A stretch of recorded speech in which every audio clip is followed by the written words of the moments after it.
Il popolo biancazzurro col fiato sospeso, completato il ricorso per l'iscrizione a 3 minuti dalla scadenza del termine, ora si gioca un'altra partita importante e decisiva e si gioca nella capitale. Marcello Giavarini nelle prossime ore incontrerà gli imprenditori interessati all'Acragas a Roma. Il maggior azionista del gigante, fino a questo momento il salvatore della patria, ha già annunciato di essere disposto a vendere le sue quote a costo zero al valore simbolico di €1.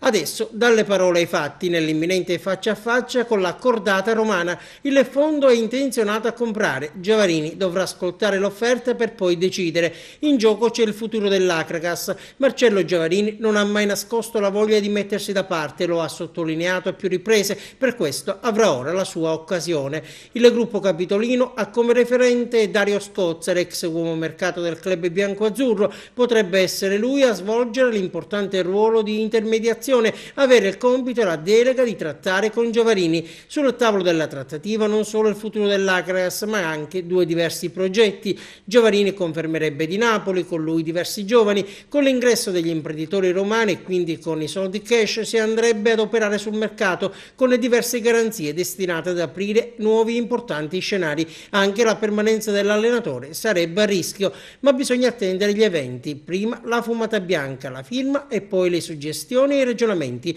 perché ad oggi il futuro dell'Acragas è ancora nelle mani di Marcello Giavarini, che detiene il 54% delle quote. I tifosi sono alla finestra, il patron proverà a chiudere questo tormentone estivo.